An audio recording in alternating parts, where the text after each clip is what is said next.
Bihar inter level exam date. जय हिंद, नमस्कार, welcome back to target government job YouTube channel. साथियों, आप सभी के बहुत ज्यादा मैसेज आ रहे थे कि बिहार इंटर लेवल का एग्जाम कब होगा।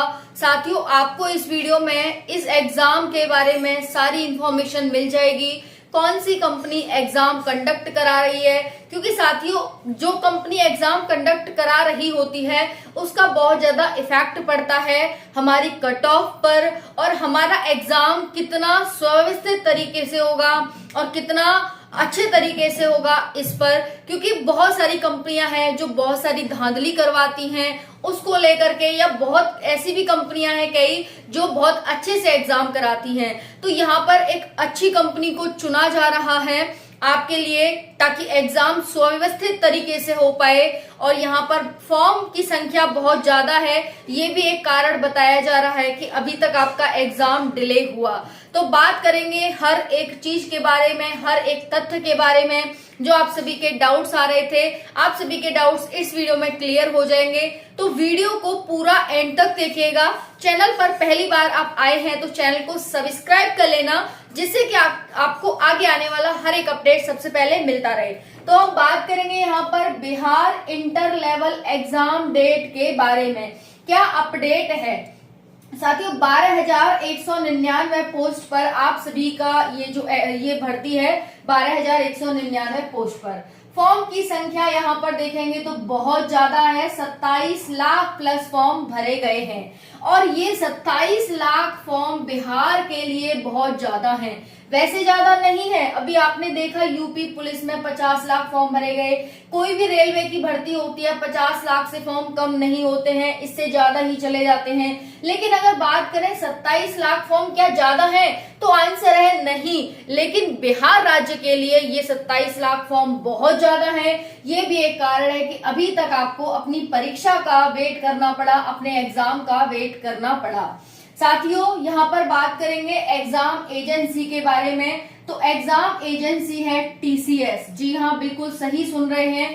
टीसीएस के द्वारा एग्जाम आप सभी का कंडक्ट कराया जाना है। लेकिन टीसीएस भी बेचारी बहुत ही बिजी एजेंसी है। बिल्कुल सही सुन रहे हैं आप कि टीसीएस बहुत ज्यादा बिजी एजेंसी है। साथियों, यहाँ पर इसे सीजीएल का एग्जाम कंडक्ट कराना है सितंबर में, एमटीएस का एग्जाम कंडक्ट कराना है अक्टूबर से नवंबर में, एएलपी वगैरह का भी एग्जाम कंडक्ट कराना है। तो ये है बहुत ही बिजी एजेंसी।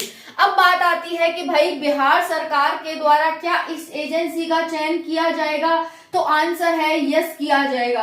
क्योंकि बिहार का जो मुख्यमंत्री हैं वो भी चाहते हैं कि एग्जाम बहुत ही व्यवस्थित तरीके से हो। आजकल के टाइम में हमें जो इतनी ज्यादा धांधली देखने को मिली है, हालांकि आजकल का टाइम नहीं है, बहुत लंबे समय से चला आ रहा है, जिससे कि बच्चों के साथ बहुत ज्यादा अन्याय होता है साथियों। और पढ़ने लिखने वाले बच्चों के साथ बहुत ज्यादा अन्याय ऐसा सहन नहीं किया जा सकता, क्योंकि आखिर कब तक। इसी को ध्यान में रखते हुए सरकार ने ये आदेश दिया है कि भले ही एग्जाम थोड़ा लेट हो, लेकिन होगा तो सुव्यवस्थित तरीके से, स्वच्छ तरीके से। जो एक्चुअल में मेहनत करता है, जो एक्चुअल में पढ़ता है, सिलेक्शन सिर्फ उसी का होगा। तो ऐसी बातें बिहार भी सोचने लगा है। ठीक है, सिर्फ ये नहीं है कि जिसको ABCD आती नहीं है और उसके आ गए 10th में 99%, 12th में आ गए 100%। अब ऐसा नहीं है। ठीक है जी, तो बिहार भी अच्छी बातें सोचता है, इस चीज को ध्यान रखना। पेपर मोड कैसा होगा? तो आपका ऑनलाइन पेपर होगा, और ऑनलाइन पेपर की व्यवस्था टीसीएस के पास बहुत अच्छे से है। कंप्यूटर लैपटॉप की कोई भी कमी यहाँ पर नहीं है टीसीएस के पास। तो इसी आधार को देखते हुए टीसीएस को ही चुना जाना है आप सभी का एग्जाम कराने के लिए। बात करेंगे कितनी शिफ्ट में, तो हर डेली आपकी 2 से 3 शिफ्ट बनेंगी। जी हाँ, बिल्कुल सही सुन रहे हैं आप सभी कि 2 से 3 शिफ्ट में पर डे आप सभी का एग्जाम होगा। और आपका एग्जाम 1-2 दिन नहीं, 4-6 दिन नहीं, 10-12 दिन नहीं, बल्कि पूरा 1 महीने से ऊपर आपका एग्जाम चलने वाला है। बिल्कुल सही सुना आपने कि 1 माह से ज्यादा चलेगी आप सभी की परीक्षा। एग्जाम डेट की बात आती है कि एग्जाम डेट कब है। साथियों, अभी तक मैंने जो भी आपको ये आधार बताया आपका कि Bihar inter level vacancy 27 lakh plus form भरे गए हैं, 1 महीने से अधिक एग्जाम चलेगा, ऑनलाइन मोड में होगा। ये सारी जो सुविधाएं हैं वो टीसीएस के पास हैं, लेकिन टीसीएस बेचारी बहुत ज्यादा बिजी एजेंसी है, तो अभी इसके पास समय नहीं है। आप देख सकते हैं पहले से ही इसका शेड्यूल फिक्स है। अभी आपके सितंबर में सीजीएल का एग्जाम, एमटीएस का अक्टूबर से नवंबर तक चलेगा एग्जाम, उसके बाद ही इसके पास कुछ टाइम मिलेगा। और यहाँ पर आप सभी का एएलपी का भी अगर इसको मिल जाए तो फिर ये बहुत बिजी है। अब बात करते हैं कि हमारा एग्जाम कब होगा, तो इसका आंसर आता है कि आप सभी का एग्जाम दिसंबर से जनवरी 2025 के 24-25 के बीच में होगा। जी हाँ, बिल्कुल सही सुना। आप सभी का एग्जाम या तो दिसंबर में स्टार्ट हो जाएगा, नहीं तो फिर आपका जनवरी में ही होगा एग्जाम। अब इसका मतलब ये नहीं है कि आप तैयारी छोड़ करके बैठ जाएं कि अभी हमारा एग्जाम नहीं है तो अभी हम आराम कर लेते हैं, क्योंकि ये जो फेज है, इतने गैप का फेज है, इसी में बच्चों का डिवाइडेशन होगा, इसी में बच्चों का सिलेक्शन होगा।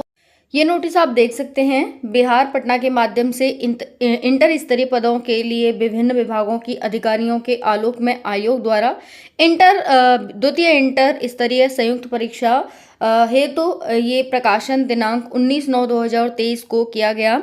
सुयोग्य अभ्यर्थियों से ऑनलाइन आवेदन 27/9/23 से 11/12/23 तक प्राप्त किए। और यहाँ पर द्वितीय इंटर लेवल स्तरीय संयुक्त प्रतियोगिता परीक्षा हेतु ऑनलाइन आवेदन समर्पित करने के लिए सभी अभ्यर्थियों को सूचित किया जाता है कि उक्त विज्ञापन की कंडिका 6 की अंतिम उपकंडिका निम्न प्रकार होगा। यहाँ पर साथियों आपको ये बताया गया है कि आप सभी का जो ऑनलाइन पेपर है वो आपका होने वाला है। यहाँ पर आप देख सकते हैं ऑनलाइन पेपर के बारे में बताया गया है।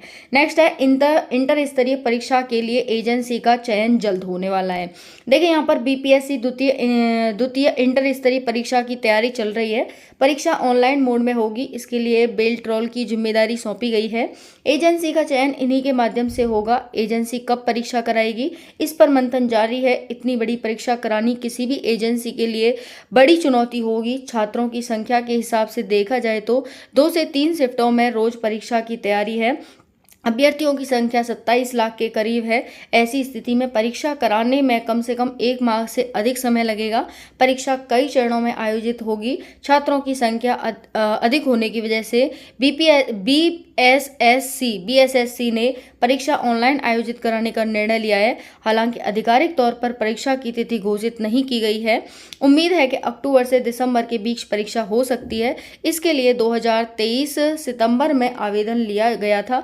ये साथियों यहाँ पर बताया है इन्होंने, ऐसे हैं, लेकिन जिस तरह से दिख रहा है उस तरह से लगता है कि आपकी जो परीक्षा होने वाली है साथियों, वो आप सभी की अक्टूबर नवंबर यानी दिसंबर तक लगभग हो पाएगी, उससे पहले नहीं होगी। क्योंकि बिहार जैसे राज्य में 27 लाख बच्चों का एग्जाम कर लेना एक बहुत ही मुश्किल काम है। तो इसीलिए यहाँ पर परीक्षा की कुछ आशंका अभी ऐसी दिख नहीं रही है, क्योंकि एजेंसी का चयन भी अभी तक इन्होंने नहीं किया है। बाकी आपकी क्या राय, आप कमेंट में जरूर। अब तक कौन कितना पढ़ा डजंट मैटर, लेकिन अब बच्चा अगर पढ़ना स्टार्ट कर देता है, एक देखो 2 तरह के बच्चे होंगे। एक तो वो होगा जिसने अभी तक कुछ नहीं पढ़ा होगा, वेट कर रहा होगा कि एग्जाम डेट आ जाएगी मैं तभी पढ़ूंगा। एक बच्चा होगा जो जैसे ही उसने फॉर्म भरा होगा, क्योंकि इसका फॉर्म सितंबर 2023 में भरा गया था, 1 साल ऑलरेडी इस वैकेंसी को हो चुका है। तो एक बच्चा तो वो है जो सितंबर 2023 से ही तैयारी कर रहा होगा, और एक बच्चा वो है जो कह रहा होगा कि भाई एग्जाम आएगा मैं तो तभी पढ़ूंगा। तो साथियों यहाँ पर क्या होगा, अब ये बच्चा पढ़ना स्टार्ट करेगा, और जो इसने पढ़ा है अगर ये बंद कर देता है पढ़ाई तो ये सारा कुछ भूल जाएगा, इसके दिमाग से निकल चुका होगा और बाजी ये वाला बच्चा मार जाएगा। तो आपको ये वाला बच्चा नहीं बनना है कि भाई अभी तक पढ़ाई करी और अब छोड़ दें। अभी तक पढ़ाई करी और आप आगे भी उसमें प्लस पॉइंट ऐड करते चले, अपनी पढ़ाई को रिवीजन करते चले बार बार। हालांकि थोड़ा कम कर दें लेकिन पढ़ाई को कंटिन्यू रखें, क्योंकि practice practice practice practice makes man perfect. Practice ही तो व्यक्ति को एक अच्छा बनाती है, वो उसकी कमियों को दूर करती है और उसको अंदर से निखारती है। तो साथियों आपको सिर्फ प्रैक्टिस करनी है। अभी ये वाला बच्चा तो पढ़ना स्टार्ट कर ही देगा, तो ऐसा नहीं है कि आप कंटिन्यू रखें और ये पढ़ना स्टार्ट कर रहा है तो ये आगे निकल जाएगा, बिल्कुल नहीं होगा ऐसा।